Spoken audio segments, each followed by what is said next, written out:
Hello students, welcome to Logical Academy. बच्चों, आज है हमारी video number 32 and video number 32 के अंदर हम करने वाले हैं चैप्टर नंबर 3 जिसका नाम है गुडविल। अभी तक गुडविल की आपकी 2 क्लासेस हो चुकी हैं। मैं आपको बता चुका हूं कि इस चैप्टर में हमने क्या क्या पढ़ना है। आइए फटाफट रिपीट करते हैं बच्चे। हमें निकालनी है goodwill by simple average profit method से। हमें गुडविल निकालनी है by weighted average profit. Goodwill निकालनी है सुपर प्रॉफिट से। गुडविल निकालनी है कैपिटलाइजेशन ऑफ प्रॉफिट से। इसके अंदर 2 मेथड है। तो टोटल बच्चे हमें 5 मेथड्स सीखने हैं। ये 5 मेथड हमें आ जाएंगे, चैप्टर हमारा खत्म हो जाएगा। बच्चों, अभी कल आपको कराया सिंपल एवरेज प्रॉफिट मेथड क्या होता है। हमने पढ़ा सिंपल एवरेज प्रॉफिट मेथड से अगर गुडविल निकालनी है तो कैसे निकालेंगे। आइए बच्चे देखते हैं। गुडविल क्या होता है? Average profit, simple average profit into number of year purchase. ये एवरेज प्रॉफिट कैसे निकलता है? एवरेज प्रॉफिट निकलता है, एवरेज कैसे निकलेगा? सारे सालों के प्रॉफिट को ऐड कर दो, divided by total number of year, average आ जाएगा। तो बच्चे टोटल कौन सा प्रॉफिट? एक्चुअल प्रॉफिट या ऑपरेटिंग प्रॉफिट? बच्चे, बिजनेस की जो ऑपरेटिंग एक्टिविटी है, बिजनेस का जो सच्चा प्रॉफिट है, जो सादा प्रॉफिट है, और जो बिजनेस की मेन एक्टिविटी से प्रॉफिट आया है, वो वाला profit. Total operating profit of different year upon total number of year. समझ आ गई? आपके पास एक्चुअल प्रॉफिट गिवन होगा, हमें उसमें कुछ एडजस्टमेंट्स करनी है, यानी उस प्रॉफिट को ठीक करना है। एक्चुअल प्रॉफिट को ठीक करना है, उसको बिजनेस का प्रॉफिट बनाना है। तो बच्चे जो प्रॉफिट आएगा उसका एवरेज निकाल लेंगे। तो बच्चे ये प्रॉफिट कैसे आता है? Operating profit equals to actual profit जो बिजनेस में आया है। ठीक है, जो क्वेश्चन में गिवन है, इसमें हम ऐड कर देंगे अब नॉर्मल लॉस, माइनस कर देंगे अब नॉर्मल गेन, आ जाएगा हमारे पास ऑपरेटिंग प्रॉफिट। ये जो बिजनेस का प्रॉफिट है ये सही प्रॉफिट है, एक्चुअली जो बिजनेस ने कमाया है। ये जो प्रॉफिट होता है ना, इसमें सब कुछ ऐड लेस होता है। कोई लॉटरी की इनकम है, कोई एक्स्ट्रा एक्टिविटी की इनकम है, सब कुछ इस प्रॉफिट में ऐड होती है। तो हमें उसके इफेक्ट माइनस करने हैं और नया हमारा प्रॉफिट निकालना है। ठीक है बच्चे? तो बेसिकली सिर्फ इस चैप्टर में कुछ नहीं है बच्चे, एवरेज करना बड़ा आसान है। सारे प्रॉफिट को उठाओ, ऐड कर दो, क्या दिक्कत है? Divided by total number of year, ये भी बच्चे बहुत इजी है। सिर्फ सीखना क्या है? सिर्फ ऑपरेटिंग प्रॉफिट कैसे निकलता है, ऑपरेटिंग प्रॉफिट के ऊपर फोकस करना है, एडजस्टमेंट्स को समझना है। अगर एक बार एडजस्टमेंट्स आ गई बच्चे तो पूरा चैप्टर मलाई है। हाँ जी सर, हमें ये बात समझ आती है। तो बच्चे ये प्रॉफिट का एक टॉपिक था, सिंपल एवरेज प्रॉफिट, जो आपको रिवाइज कराया है। आइए आज हम सिंपल एवरेज प्रॉफिट के कुछ क्वेश्चंस करेंगे। हाँ जी, हम करेंगे बच्चे इलस्ट्रेशन नंबर 3।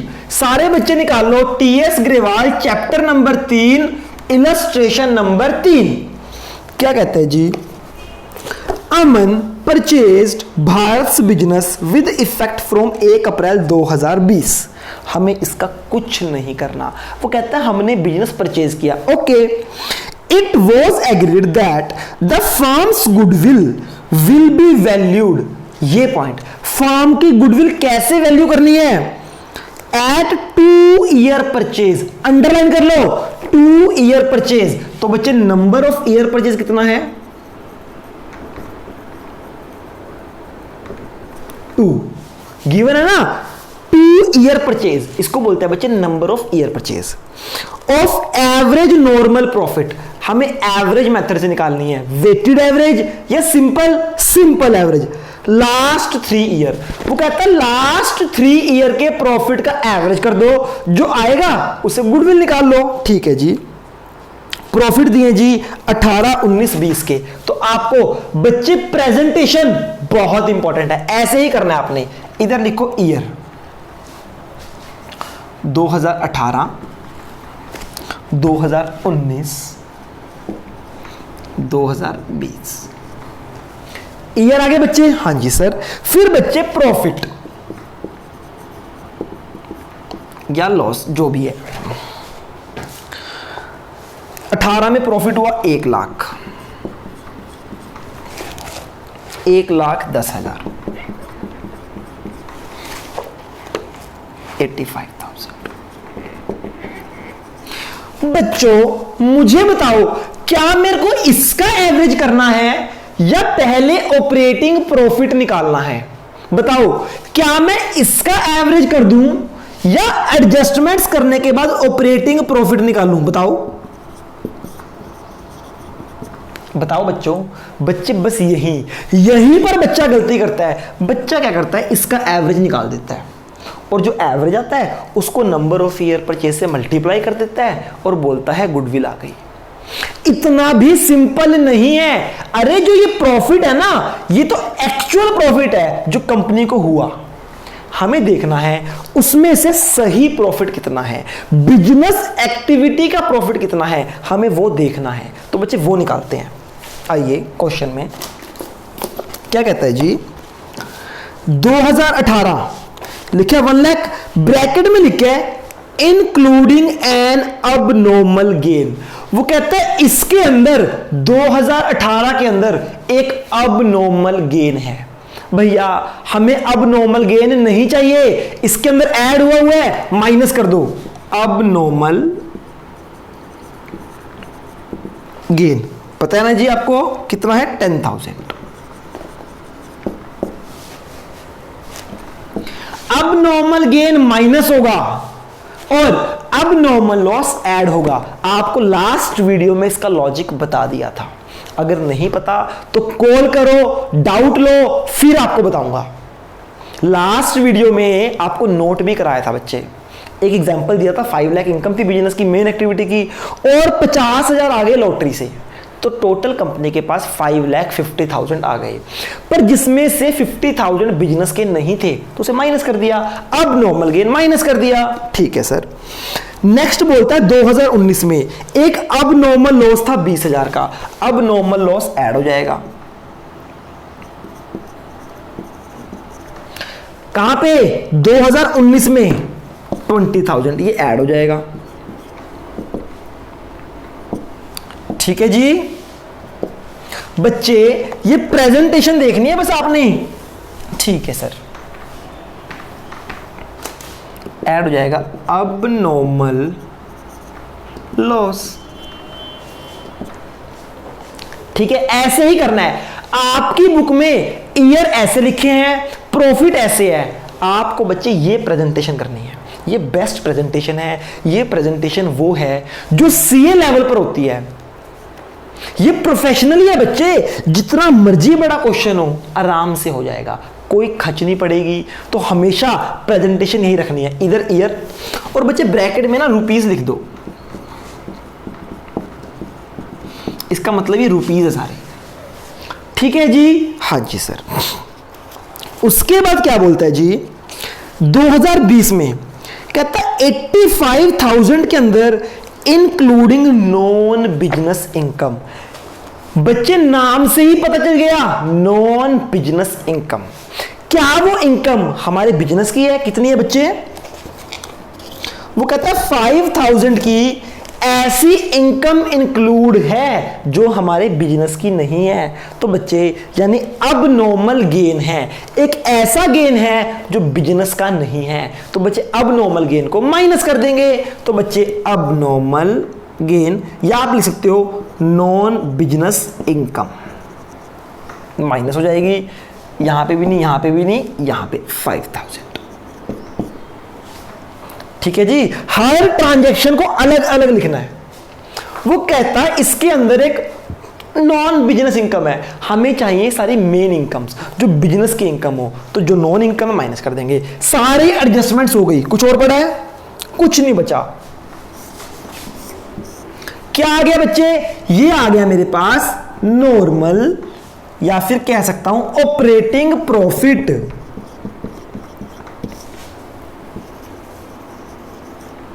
बच्चों ये क्या आ गया? That is called operating profit.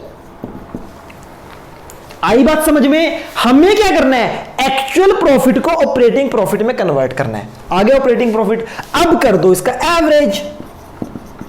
Average profit 90,000 plus 1,30,000 plus 80,000 upon कितने ईयर है? 1 2 3 ईयर्स का एवरेज कर रहे हैं।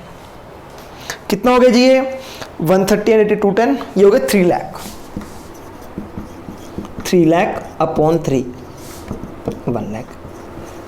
क्या बच्चे ये गुडविल आ गई?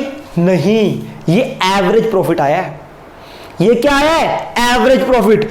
तो गुडविल कैसे आती है? गुडविल होती है average profit into number of year purchase. Average profit है 1 lakh into number of year purchase है 2। सर 2 कहां से आया? क्वेश्चन में मेंशन है बेटा, 2 लाख आ गई गुडविल। तो बच्चों आपको गुडविल की वैल्यू निकालनी आ गई। सिंपल, कुछ नहीं है बच्चे इस चैप्टर में, सिर्फ और सिर्फ ये समझना है बस आपको, ये कि कौन सी चीज ऐड होगी, कौन सी चीज लेस होगी। ठीक है, दिमाग लगाना।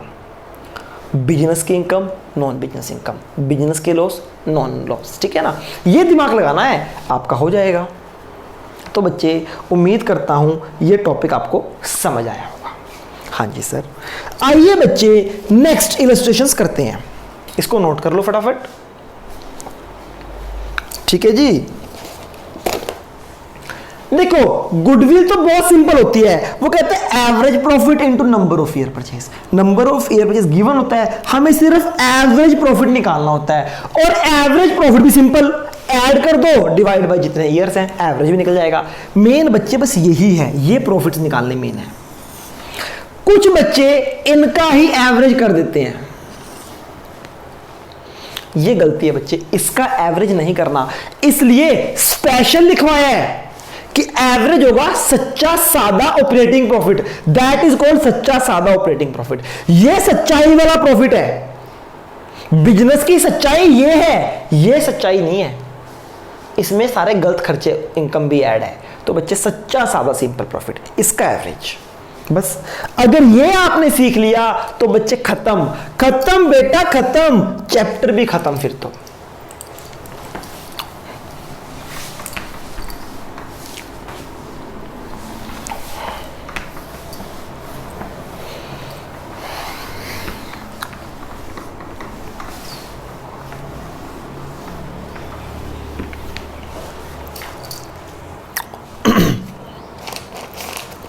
आइए बच्चे पॉइंट नंबर इलस्ट्रेशन नंबर 4 कहता है Simran purchased Anita's business, it was agreed to value goodwill at 3 year purchase. 3 year purchase, तो नंबर ऑफ ईयर परचेज कितने हैं? 3। अंडरलाइन कर लो, 3 year purchase of average normal profit. हमें गुडविल कैसे निकालनी है? सुपर प्रॉफिट से, कैपिटलाइजेशन से, या एवरेज प्रॉफिट से? सर एवरेज प्रॉफिट से। कैसे पता? क्वेश्चन में लिखा है एवरेज नॉर्मल प्रॉफिट। दो तरह के एवरेज होते हैं, average normal profit, average weighted profit. इसने बोला है जी average normal profit of last 4 year, last 4 year के प्रॉफिट का एवरेज करना है। तो बच्चे ईयर ध्यान से समझना बच्चे, ईयर ऑफ क्वेश्चन। इसको ना थोड़ा ऊपर लिखते हैं, बड्डा बड्डा। इलस्ट्रेशन नंबर 4 बच्चे, इलस्ट्रेशन नंबर 4 करने लगा हूं।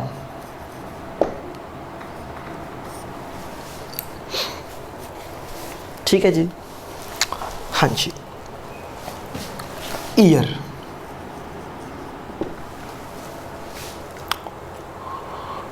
इकतीस मार्च 2017 ईयर एंडेड है। ये ईयर कब खत्म हो रहा है? ईयर एंडेड 31 मार्च 2017, फिर 31 मार्च 2018, फिर 31 मार्च 2019, फिर 31 मार्च 2020।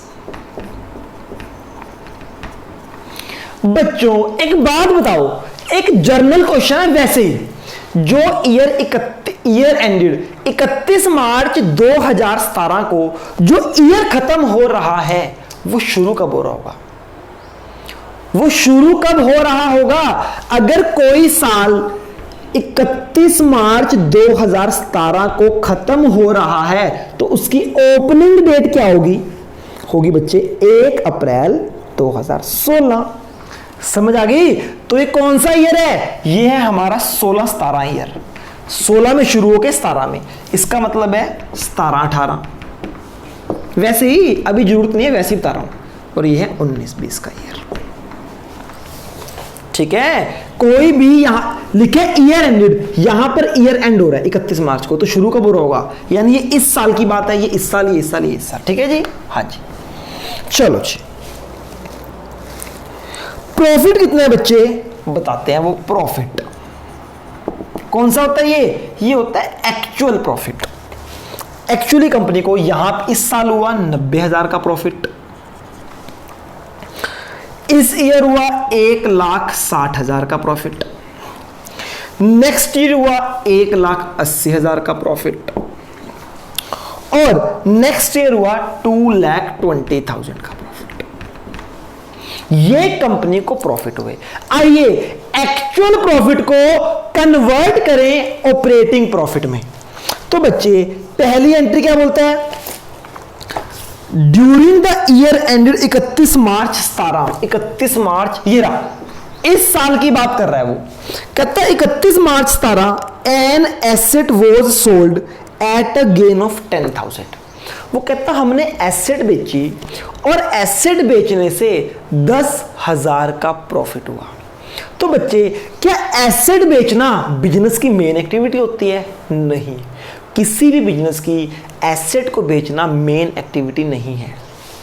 तो बच्चे ये जो प्रॉफिट है ये नॉर्मल प्रॉफिट नहीं है, ये बिजनेस की मेन एक्टिविटी का प्रॉफिट नहीं है, दैट इज अब नॉर्मल प्रॉफिट, अब नॉर्मल गेन। तो इस साल में अब नॉर्मल गेन है वो हो जाएगा माइनस। क्या लिख देंगे जी? प्रॉफिट ऑन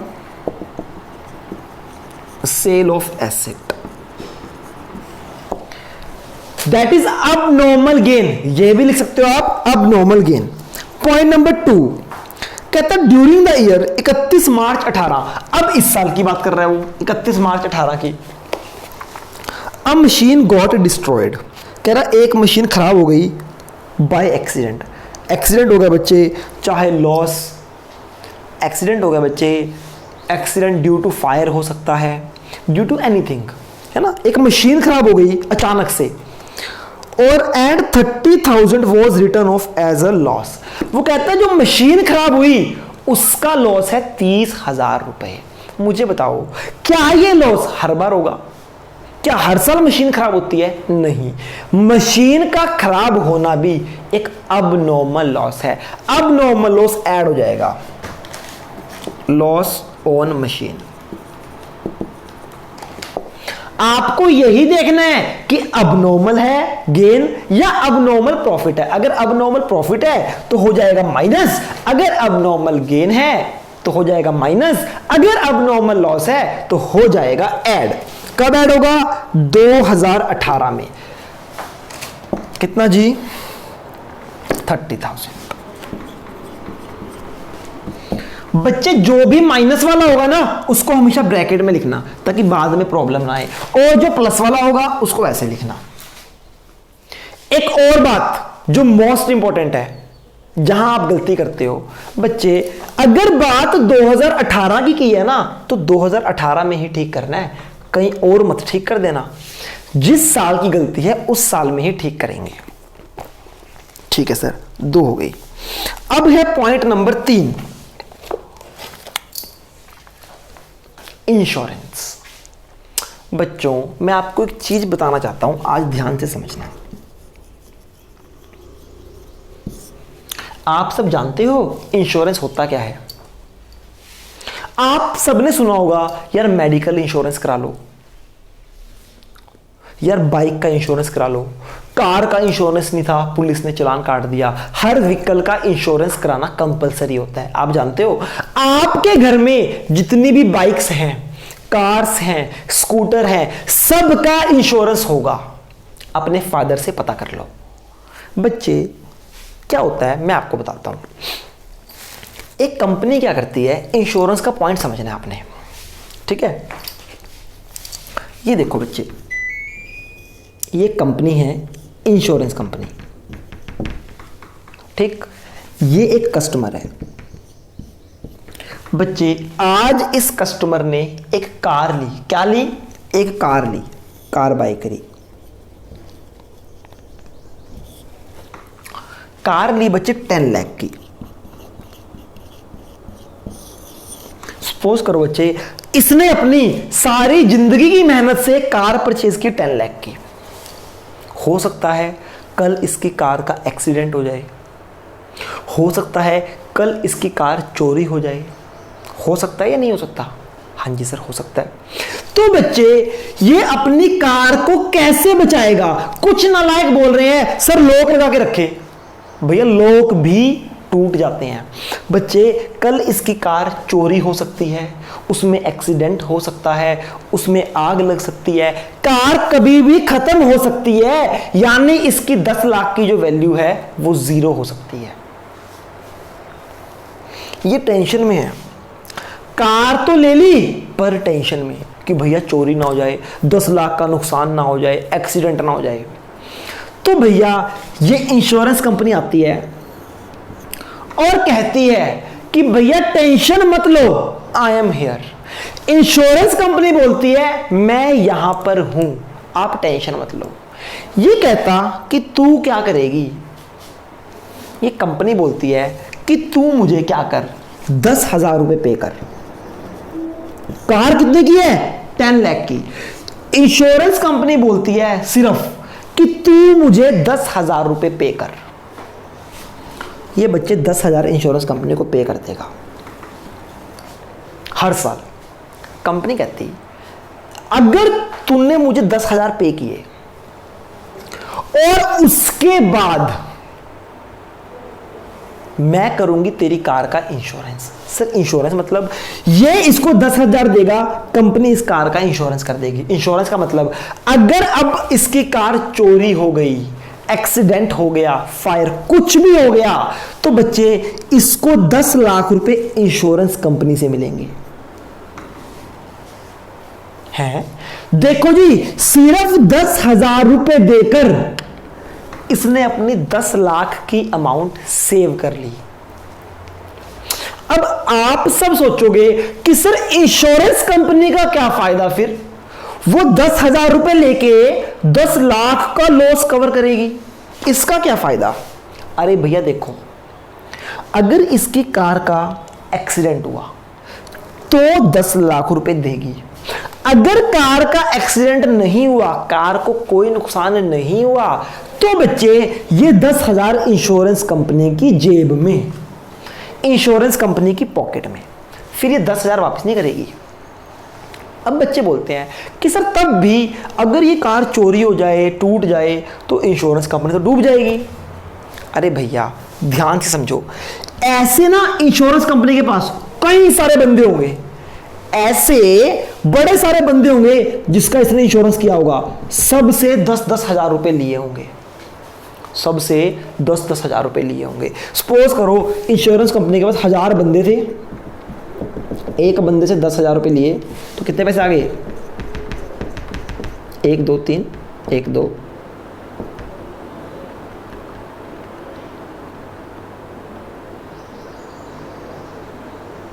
देखो जी 7 जीरो है ना, 1 करोड़ कितने है जी, 1 करोड़। इंश्योरेंस कंपनी क्या करती है, ऐसे ही बहुत सारे बंदों का इंश्योरेंस कर देती है। अब बच्चे ऐसा तो नहीं है ना कि सबकी कारों का नुकसान होगा, नहीं। तो होता क्या है बच्चे, एक आधे बंदे की अगर कार का नुकसान हो भी गया तो इंश्योरेंस कंपनी क्या करेगी, 1 करोड़ में से 10 लाख उसको दे देगी। 90 लाख तो फिर भी इंश्योरेंस कंपनी के पास बचेंगे, हाँ या ना। तो बच्चे कहने का मतलब, अब बच्चे पूछते हैं मुझसे क्वेश्चन एक।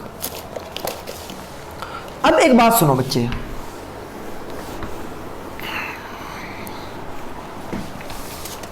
ये जो बंदा है ये इंश्योरेंस कंपनी है। चलो हमें इस चक्कर में नहीं पड़ना कैसे इंश्योरेंस कंपनी को फायदा है नुकसान है, पॉइंट समझो। तो बच्चे ये जो कस्टमर है ना, ये क्या करता है, ये इसको 10,000 रुपए पे करता है हर साल। मुझे बताओ ये जो 10,000 रुपए पे कर रहा है इंश्योरेंस कंपनी को, इसके लिए ये खर्चा है या इनकम? जब ये अपनी कार का इंश्योरेंस कराएगा तो इसके लिए खर्चा है या इनकम? ऑब्वियसली एक्सपेंस है। ये 10,000 पे कर रहा है, ये है एक्सपेंस। बच्चे जब हम हर साल इंश्योरेंस की किस्त पे करते हैं ना, इंश्योरेंस कराते हैं, इस अमाउंट को बोला जाता है इंश्योरेंस प्रीमियम। इंश्योरेंस प्रीमियम समझ आ गई? इंश्योरेंस प्रीमियम क्या होता है बच्चे, जब एक कस्टमर अपने इंश्योरेंस कंपनी को कुछ इंस्टॉलमेंट पे करता है इंश्योरेंस कराने के लिए, तो that is called insurance premium. तो इंश्योरेंस प्रीमियम हमारे लिए होता है एक्सपेंस। हमें हर साल इंश्योरेंस प्रीमियम पे करना होता है। फिर जैसे ही हमारे को लॉस होगा तो इंश्योरेंस कंपनी हमें पैसे दे देगी। जब इंश्योरेंस कंपनी हमें पैसे देती है उसको बोलते हैं इंश्योरेंस क्लेम। तो बच्चे आपको 2 बातें सिखानी है। एक, इंश्योरेंस प्रीमियम क्या होता है? इंश्योरेंस प्रीमियम इस कस्टमर के लिए जो इंश्योरेंस कराता है, इंश्योरेंस प्रीमियम हमारे लिए होता है एक्सपेंस, इंश्योरेंस क्लेम होता है हमारे लिए इनकम। ठीक है ना? चलो जी इंश्योरेंस क्लेम छोड़ दो, मेन बात करते हैं इंश्योरेंस प्रीमियम की। तो बच्चे आपके फादर, मेरे फादर, मेरी मदर, मैं खुद कार का भी इंश्योरेंस कराता हूँ, बाइक का भी इंश्योरेंस कराता हूँ। तो एवरी ईयर जो मैं अमाउंट पे करता हूँ that is called insurance premium, है ना? इंश्योरेंस कराने के लिए हमें इंश्योरेंस का प्रीमियम देना होता है। इंश्योरेंस प्रीमियम मतलब एक्सपेंस। अच्छा मुझे बताओ, क्या इंश्योरेंस प्रीमियम 1 साल होगा या हर साल होगा? बच्चे इंश्योरेंस प्रीमियम एवरी ईयर होगा। इंश्योरेंस प्रीमियम एक एक्सपेंस है। अब नॉर्मल है या नॉर्मल? बच्चे ये नॉर्मल एक्सपेंस होता है। ध्यान से सर क्यों? बच्चे देखो ये बिजनेस की कार है, मान लो मैं बिजनेस की कार का इंश्योरेंस कराता हूँ, तो बच्चे ये कराना कंपलसरी है। गवर्नमेंट बोलती है कि भैया इंश्योरेंस कराना पड़ेगा। अब कुछ बच्चों को लगता है सर हमारी कार, हमारी मर्जी, हम कराएं इंश्योरेंस या ना कराएं। ऐसा नहीं है, ये रूल है बच्चे। ये रूल क्यों बना? उसके लिए एक एक्ट है IRDA, इंश्योरेंस रेगुलेटरी, ठीक है ना? तो बच्चे वहाँ पे आपको पढ़ना पड़ेगा। ये बहुत ज़्यादा टॉपिक आपके अभी मतलब का नहीं है, इसलिए आपको नहीं बता रहा। सिंपल सी बात, वो बात क्या है कि हर साल हमें इंश्योरेंस प्रीमियम पे करना पड़ता है, और इंश्योरेंस प्रीमियम एक नॉर्मल खर्चा है, वो देना ही देना है, वो बिजनेस का खर्चा है, कोई अबनॉर्मल खर्चा नहीं है। तो लिख लो, बुक में लिख लो point number 3, insurance premium is a normal expense, जो पे करना ही करना है। समझ आया? इंश्योरेंस प्रीमियम होता क्या है? जब हम इंश्योरेंस के लिए पैसा पे करते हैं ना, that is called insurance premium. तो बच्चों पॉइंट नंबर 3 में कहता है during the year ended 31 March 19।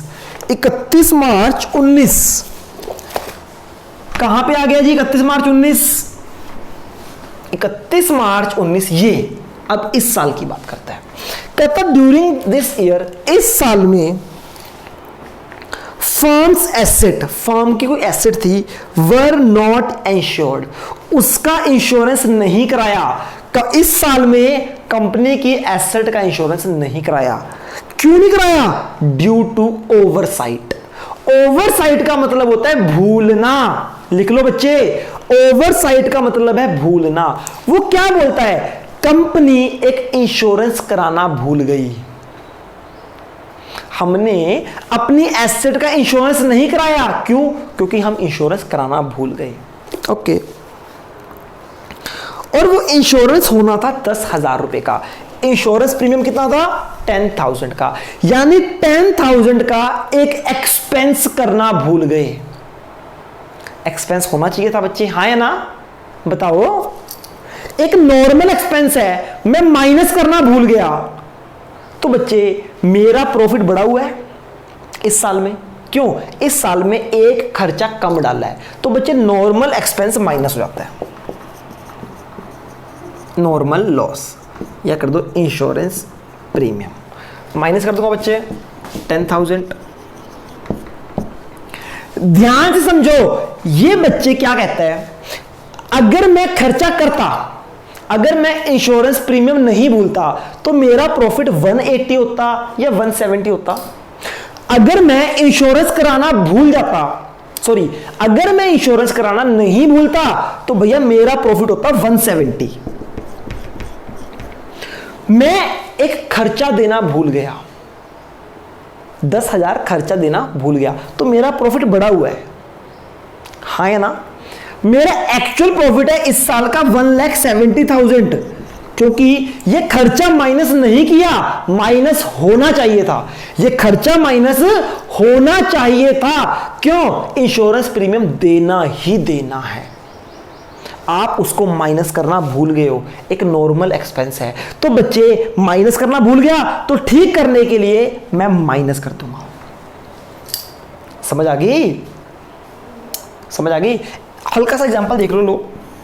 Suppose करो यहां पे आपकी इनकम थी 1,80,000 की, इधर देखो, और आपका इंश्योरेंस प्रीमियम है, खर्चा इधर आएगा डेबिट, ये प्रॉफिट एंड लॉस अकाउंट है। इंश्योरेंस प्रीमियम आएगा आपका 10,000 अगर आप पे करोगे, तो बच्चे आपका नेट प्रॉफिट कितना आना था? 1,70,000। एक्चुअल में ये नेट प्रॉफिट है आपका, पर वो बोलता है कि ये खर्चा करना भूल गया, खर्चा करना भूल गया, माइनस करना भूल गया, तो गलती से मेरा प्रॉफिट आ गया 1,80,000। तो बच्चे ये प्रॉफिट गलत है, क्योंकि इसमें से खर्चा माइनस नहीं हुआ। मैं माइनस कर दूंगा, मेरा प्रॉफिट ठीक हो जाएगा। ठीक है जी, ये अब नॉर्मल लॉस नहीं है, अब नॉर्मल लॉस ऐड होता है बच्चे।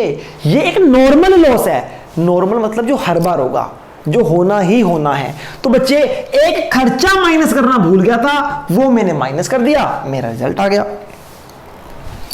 ठीक है जी, हाँ जी। और कोई एडजस्टमेंट बच्चे? इस क्वेश्चन में कोई और एडजस्टमेंट? लो जी, कोई भी एडजस्टमेंट और नहीं है। उसने लास्ट में लिखा भी है ये एक रेगुलर एक्सपेंस है, होने वाला एक्सपेंस है, नहीं किया हम कर देंगे। ठीक है जी, अब निकाल लो ऑपरेटिंग प्रॉफिट। 90 माइनस 10 80,000, 160 प्लस 30 190, ये तो कर ही चुका हूं। 220, इसमें कोई चेंज नहीं है, तो 220। ये आ गया हमारा सच्चा सादा सिंपल प्रॉफिट, ये हमारा एक्यूरेट प्रॉफिट आ गया, दैट इज ऑपरेटिंग प्रॉफिट। अब हमें करना है इसका एवरेज, कर दे जी। 80,000 plus 1,90,000 plus 1,70,000 plus 2,20,000 divided by कितने साल है? 1 2 3 4, या फिर 1 2 3 4, 4 सालों का डाटा है, तो 4 से डिवाइड हो जाएगा। ये हो जाएगा आपका 290 360 460 560 580 660। कैलकुलेशन गलती भी हो सकती है बच्चे, आप चेक कर लेना। डिवाइडेड बाय 4, 660 डिवाइडेड बाय 4, ये आ जाएगा 1,65,000। ये जो प्रॉफिट है आपका 1,65,000, क्या है ये है एवरेज प्रॉफिट। तो गुडविल क्या होता है? Average profit into number of year purchase. इस क्वेश्चन में नंबर ऑफ ईयर परचेज है 3, तो बच्चे गुडविल आ गई आपकी 4,95,000। खत्म बेटा खत्म, आज की क्लास खत्म। ठीक है जी, 2 क्वेश्चन हमने किए हैं। आइए इन क्वेश्चंस को आपने दोबारा करना है एक बार, और बैक क्वेश्चन दे देता हूं आपको मैं।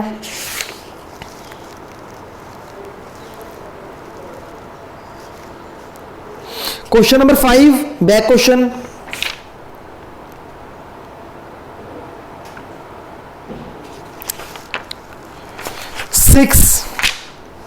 फाइव 6 7